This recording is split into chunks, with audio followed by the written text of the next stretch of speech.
When you look at a college basketball slate that feels thin on marquee matchups, that's often when the smartest bettors find the hidden edges.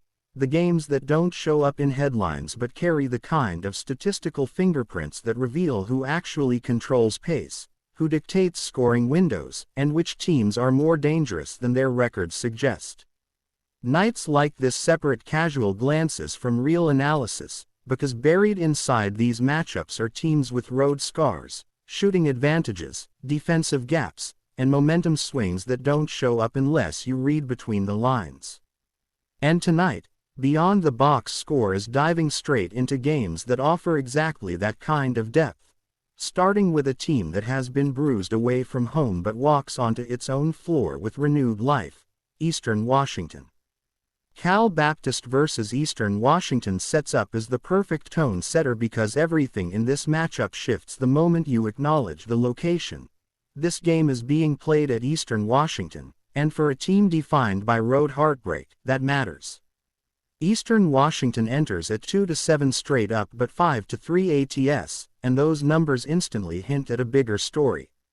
All 7 losses came on the road, every single one of them. And that becomes even more telling when you remember how their season began. Trips to UCLA, Loyola Marymount, and Colorado. They kept all those games in the single digits, and the moment that sticks out the most is that they, damn near, beat UCLA. That isn't luck. That's resilience under pressure. They later absorbed a loss to Central Arkansas, covered against North Texas, and took another loss to Denver. But the moment they returned home, everything shifted. They tore apart Kansas City 90-66, a result that shows what they look like when they aren't living out of a suitcase. And now they're entering this matchup, getting points. Again, plus some points, to be exact, and that alone changes how you evaluate the entire board. This isn't a team collapsing. It's a team punished by a road-heavy start finally stepping into a situation where every trend tilts back in their favor. With 2 wins on the season, both showing flashes of who they can be, the question becomes whether the sharp home performance against Kansas City was a one-off or a preview of what happens when this roster gets to breathe on its own court. Cal Baptist arrives with their own brutal stretch behind them, a 4-game run that sent them to Oregon State, Colorado, BYU, and Utah. One of the toughest scheduling sequences you can ask from a team without a stated record here.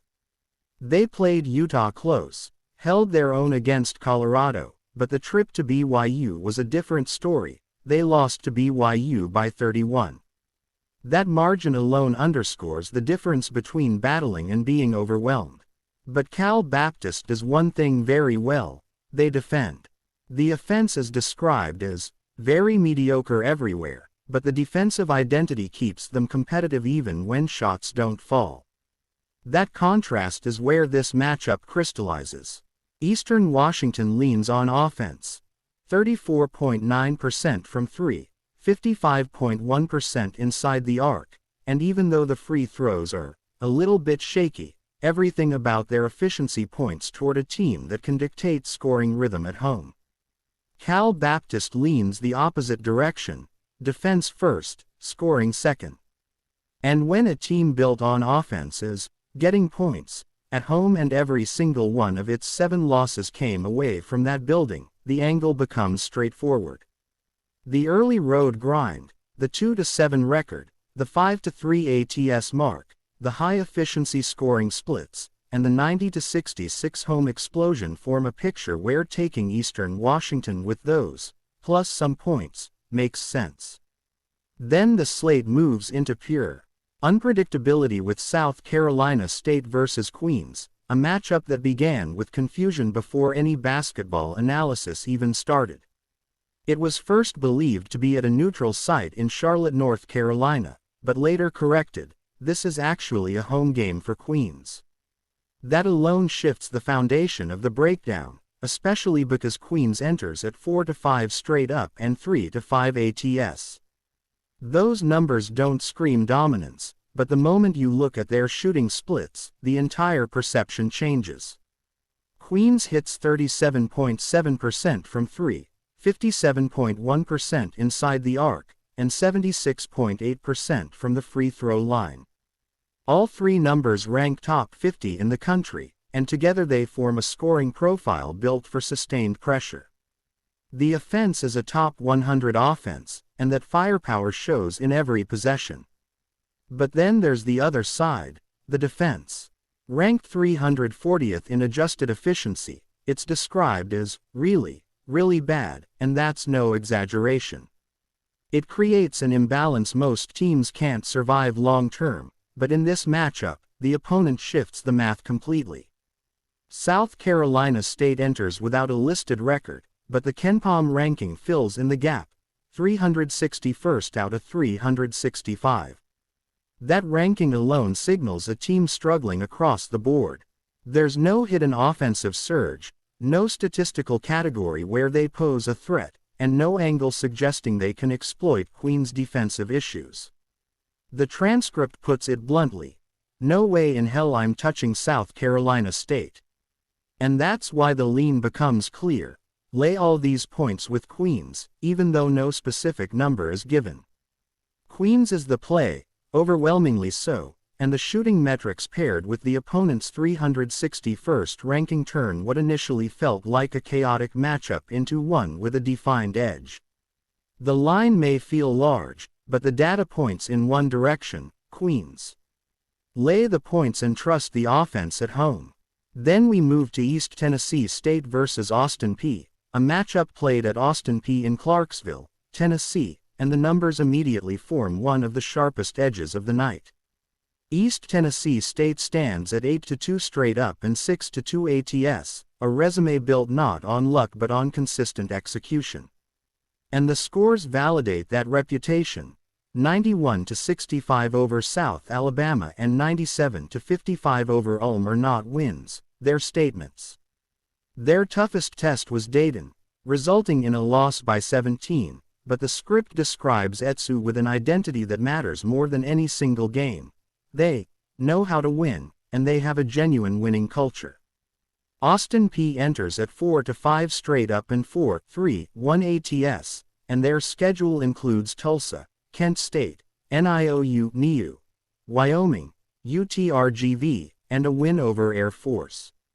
But the problem isn't who they played, it's how they performed. They lost to UTRGV by 13. They lost to Wyoming by 14. And the transcript makes the offensive issue clear. They can only win games through defense, not scoring. That's a dangerous limitation when the opponent shoots 59.7% inside the arc, a mark ranked top 30 in the country.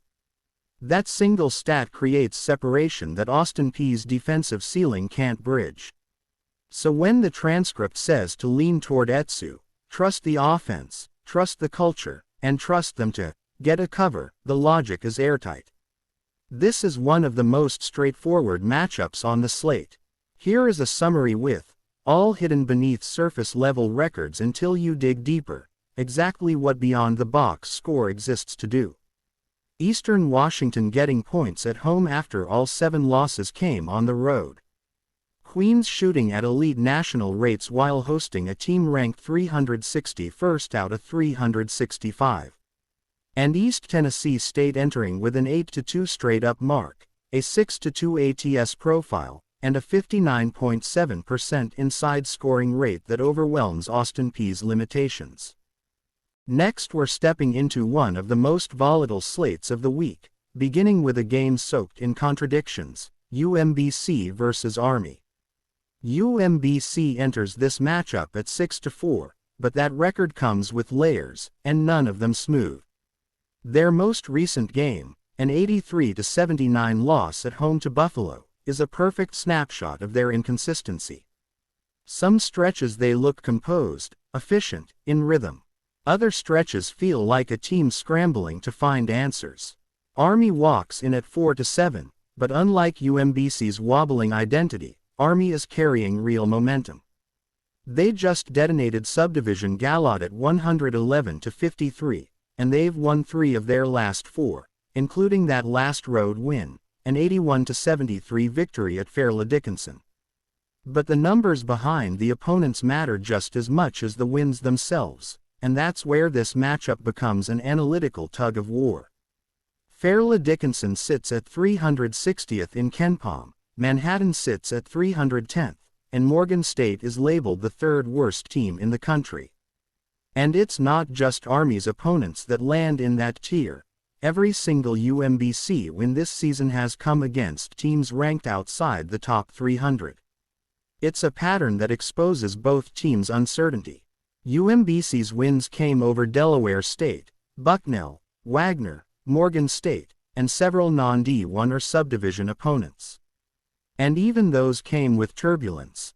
They beat Bucknell by 7 at home, needed overtime to beat Wagner by 1, and scraped past Morgan State by just 2 on the road. It is the very definition of inconsistency, flashes of competence wrapped in volatility. Army, on the other hand, has taken hits against serious competition. They've dropped games to Duke, Cornell, Marist, a crushing loss to East Texas A&M, and even took a home loss to Harvard.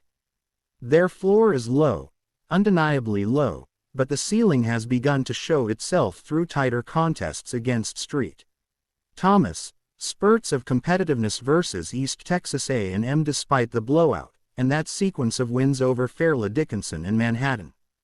They've even shown the ability to cover in spots where they were overmatched, including a narrow loss with a cover against George Washington.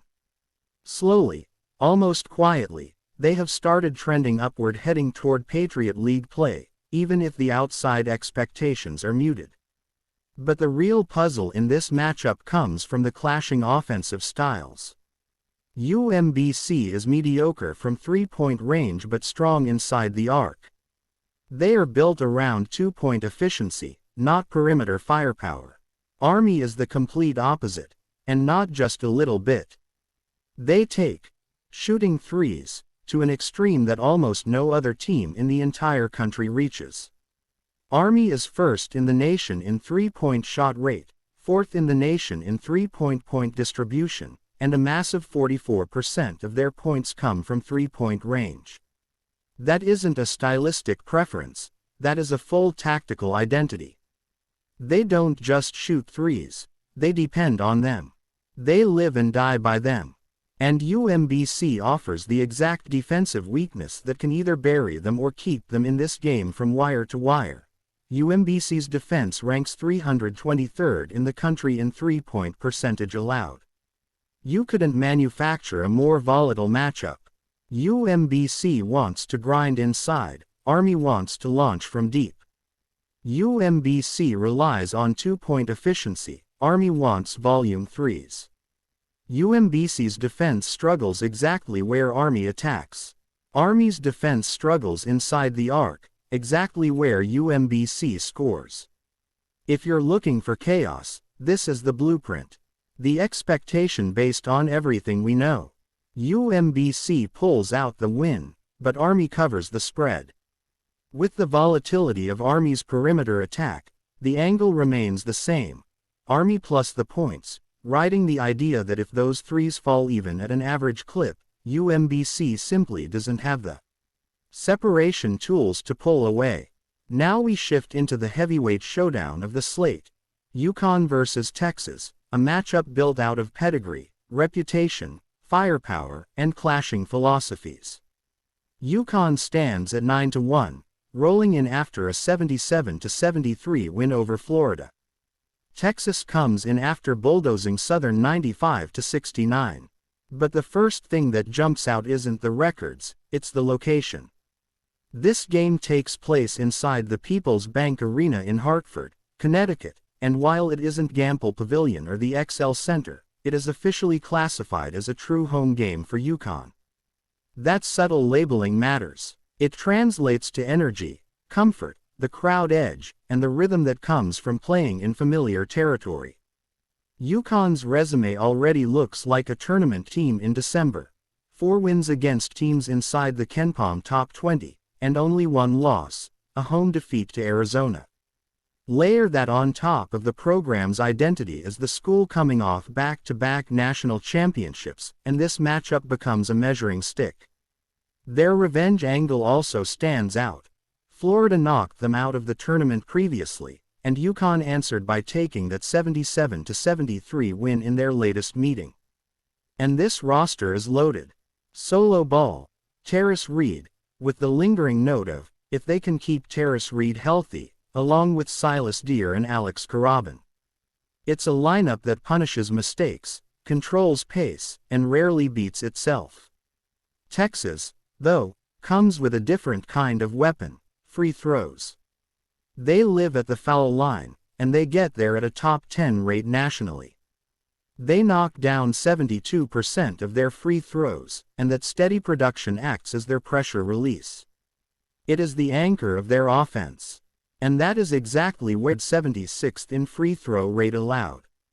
If Texas can get whistles early, they can slow the game, lean into their strength, and keep UConn from turning this into a rhythm battle. That was the blueprint in their meeting with Duke earlier this season. Texas got to the line 23 times and hit 17 of them. They shot 29.4% from three, just 33% from two-point range, and went 14 for 42 inside the arc. That is exactly the problem they'll face here again, because Duke's defensive profile mirrors UConn's. Top 20 in two-point defense, just outside the top 10 in three-point defense. Against that kind of structure, Texas struggled to manufacture clean looks, and UConn presents the same barriers. Texas does bring a top 25 two-point defense, but they don't force turnovers, and UConn absolutely takes care of the basketball. That single combination is often the separator in close, high-level games. The projection sharpens into a clear shape. UConn grabs a 7 or 8 point lead by halftime, dictates pace, suppresses Texas's half-court execution, and uses that semi-home advantage to maintain control. The pick stands. UConn, the points. And now the final matchup of the slate, one that looks competitive on the surface but unravels quickly once you dig into the data. Xavier versus Missouri State. Xavier enters at 7-3, riding momentum after a 79-74 win over Cincinnati, their fourth straight victory. Missouri State enters after getting blasted 98-74 by Tulsa, and that game was a clinic in how weaknesses multiply when pressure is applied. Tulsa got to the line 30 times and hit 24 of them. They shot 42% from 3, 53% from 2, and committed only 7 turnovers compared to Missouri State's 14. It was a meltdown in every phase that matters: shot quality, discipline, possession control. That collapse wasn't a one-off. Missouri State's season tells the same story. Their only D1 win is against UTRGV. They have a 1-point loss to Arkansas State. They've absorbed losses by 18, 4, and 24 to UT Arlington, Lou, and Tulsa. They are strong in one area: two-point shooting at 52.6%, ranked 150th, and their offensive identity leans heavily on free throws. They rank 12th nationally in free throw rate and 22nd in free throw point dependency, with over 25% of their points coming from the foul line. But the catch: they are 318th in free throw percentage. That is a brutal contradiction. High volume, low conversion. Xavier, meanwhile, opened the year with turbulence, scraping out narrow wins over Marist and Lemoyne by a combined 9 points, but they have since rediscovered their identity at home. They've stacked home wins by 30, 21, 24, and then that 5-point rivalry win over Cincinnati. When Xavier faces a team they should beat, they don't hesitate. They dominate, and stylistically, this matchup hits all the right notes for them. Xavier is the much better rebounding team and ranks top 5 nationally in turnover percentage on offense. Missouri State is top 100 in defensive turnover percentage, but they're still bad on the glass, inconsistent in transition, and unable to sustain stops for long stretches. They struggle pretty much everywhere else, and that's the part that becomes impossible to hide when facing a disciplined, efficient opponent like Xavier. Then the knockout blow arrives. Xavier's three-point attack. They take threes at one of the highest clips in the country. 44.7% of their shots come from beyond the arc. They shoot 36.7% from there, ranking top 60 nationally, and 40% of their points come from three-point range. That makes them one of the top 30 most three-point dependent offenses in the nation. And Missouri State's three-point defense is ranked 240th. That is the kind of mismatch that decides games quickly. When elite shooting meets weak perimeter defense, the math writes the ending. The pick is clean and direct. Xavier, the points. And that wraps up tonight's breakdown matchups where the numbers, the styles, and the trends collide in ways that shape sharp betting edges. If you're rocking with Beyond the Box Score, make sure you hit that like button, drop a comment with your favorite play of the night, and subscribe so you never miss a breakdown, prediction, or betting angle. This has been your daily deep dive, and we'll be right back tomorrow with more edges, more insight, and more ways to stay ahead of the books.